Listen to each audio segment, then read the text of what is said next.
everybody. Back in it here just for the day. Probably doesn't look like I did much, but I've been actually at it for a few hours. I had to fix the issues with the headers, and for my last video, you guys had saw where right there where the collector is. Let me see if I can turn on this light. I might have to come back here. Hold on a second. I'm back. I had to turn the light on my camera, but if you can see there, right where the collector peaks, and you see that little ridge there. Excuse me, where I drilled it out, or not drilled it out, but grinded it out. I had to because it was hitting there, but now it gives me plenty of clearance. And if in any case I have to raise my transmission at all, per when I put the Driveline in. That will give me a little bit more clearance if I have to raise it. So, but in any case, that's not hitting, so that's good. Over here, on this side, you won't be able to see it, and I've been down on the ground all day, so I don't want to get back under the car. But if you look at my previous video, the collector down there and the inside part of one of the primaries was actually hitting on the engine. If you could, you might be able to see it there. Oh yeah.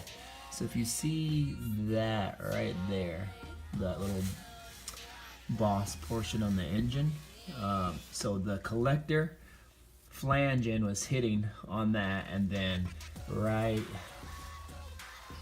here, that primary tube was hitting on a little other boss there. So I took a grinder that I have, actually I borrowed it from a buddy of mine, and grinded that down. So now I got plenty of clearance.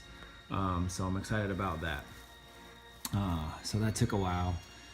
And my main objective today was to get the fuel system done. But I've been battling with this. But I got all new hose in. I got 6AN hose, 6AN fittings, to 3/8 coming to the motor and 5/16 going back to the fuel tank. Got some compression fittings and all that there, so I'm gonna battle this fuel line issue, and I'll be back with another video with that, and let you know how that goes. Hey, what's up y'all? I'm back at it again here, attacking my fuel system. So I got a lot of these fittings from Earls fittings. And ICT billet, a little mix of both. I got these swivel fittings for the hoses. I got some steel braided black line here, fuel pressure hose, -6 hose line, -6 swivel fitting here for my hose lines, and I got some -6 3/8 and 5/16 compression fittings and quick disconnects. So I'll take you over here to show you what I'm doing with my fuel line and my fuel filter. So I'll be right back. All right, so here's my fuel line here. Goes all the way back to the end of the frame, and then it crawls up to the fuel tank up there. I was originally gonna mount my fuel filter here, but there's a lot of this car was undercoated before I got it, and there's a lot of the undercoating mess on the fuel line here, and I just didn't want to deal with scraping it off, and it's hard to get off. So I went over here and mounted it here, kind of towards, not exactly the middle, but a little bit towards the front, so it's actually right there, right before the cross member here for the tranny. But what I did is I cut the line here. I used this line cutter, cut it. So yeah, you just wrap it around here, then you spin it around and tighten that screw down as it gets tighter, and it cuts the line.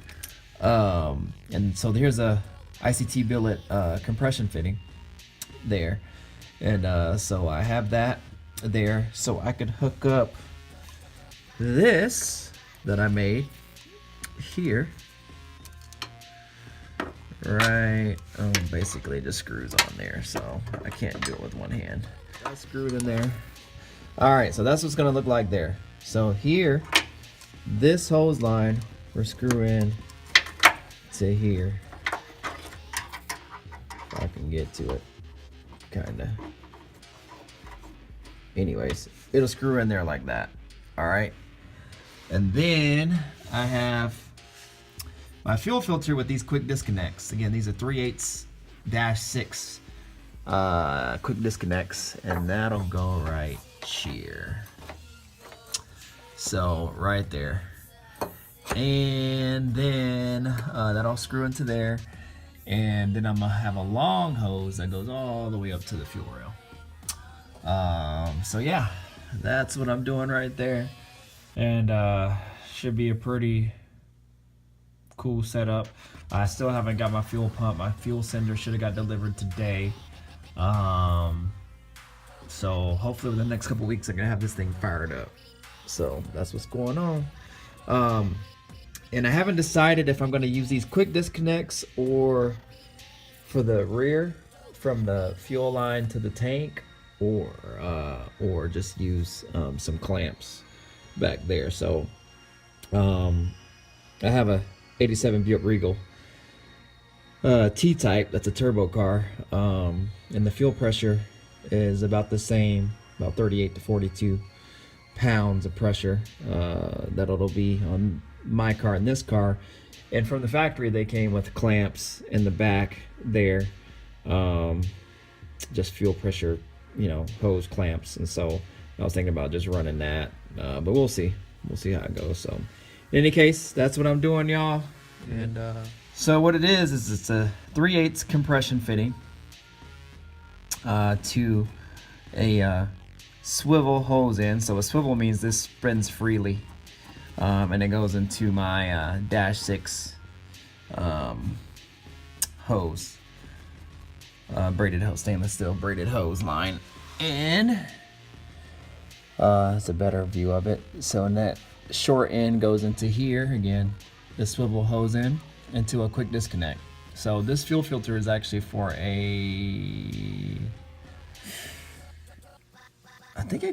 it's for a few different models. I think I got it for a Tahoe, but it says if it's a Grand National and all that. But my Grand National fuel filter has different ends. It has a actually a screw-in fitting. So but in any case, it was only 16 bucks. It's a Wix filter, so it has the quick disconnect ends, and that's what I wanted. So I got that 3/8 disconnect both ends, and then it goes to another swivel hose end all the way up, and that hose goes all the way to the fuel rail, and I have it just zip tied like right there, and it goes behind the right in between the transmission dipstick tube and the transmission, so kind of stays steady there.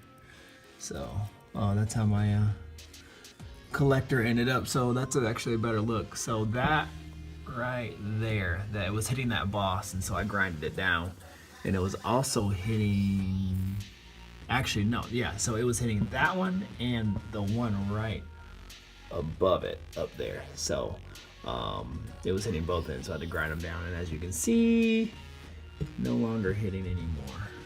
So brand new O2 sensors. What else have I done? Well, I still got to put my fuel filter in. So yeah, let me get out from under here. Yeah, that's pretty much it. Oh, one other thing, I had to measure my drive shaft and send that in to get shortened. Now that the motor is in, I think I tried to scoot it up and line it up so I wouldn't have to send my drive shaft in to get shortened, because I heard you didn't have to shorten them on these, but every time I tried to line it up and scoot it further, the mounts didn't line up, and I don't know. But from the looks of it now, it looks like I could probably had gone up an inch or two, but I don't know if that would have saved my drive shaft or not. I think I'm actually shortening it a few inches. Actually I am. So anyways, back to the drive shaft. So what I did here is I bought some thick ribbon here, And I'm actually going to use this ribbon to measure out the length of my serpentine belt too, so that way I don't have to use yarn or string, and this will probably be a little bit better, more accurate anyway. So what I did is I measured once with this one, and then I measured again with a different one to see, and as you can see, the second one was actually a little bit shorter by 1/4 inch. And what I think what happened was is I didn't have the yoke inside of the transmission wasn't the same, wasn't turned the same direction, like lined up to the rear housing on the rear end. When I first measured this, it had a little twist in it, the ribbon did, and so I didn't really like that, and I was like, let me just try to line the two housings up, the yokes up there, and that way I can get this ribbon straight and a more accurate reading. And sure enough, as soon as I did that, it measured about 1/4 inch shorter. So I'm glad I did it twice, so I didn't have to have my drive shaft reworked again. So anyways, that's what I did on that. But yeah, y'all, it's coming along. So I must get out of here. It's late. I'm hungry and I'm tired. So all right, y'all, have a good one. We'll talk to you later. One last thing here, we went over the fuel system, so I wanted to show you the fittings that I used and the part number. So this is the hose end swivel one. That's the part number there, if you can see it there. That's an AT, what it starts with. So -6, and that's what that 6 means. -6 swivel hose end fittings. This one is which one is that one? That one is the 3/8 compression fitting, so that goes onto your hard line, and then hooks up to the hose end swivel end. So that's a 3/8. That's the part number there if you guys are looking for it. And this is the same thing, but this is the 5/16. So this goes onto a 5/16 line. So this went onto my return line, that went onto my the engine line. So that's the part number for the 5/16. Sorry, yeah, my hands are dirty, filthy. And this is a 3/8 quick disconnect or connect, whatever you want to call them, fitting. And then this is the 5/16. These are both ICT billet. And there's the part number for that one. And unfortunately, the part number for the other one isn't on there. But if you go off this one, you should find it. So, yep, those are what I used. Went on pretty smooth. Yeah. So, all right, y'all. We will talk to y'all a little later.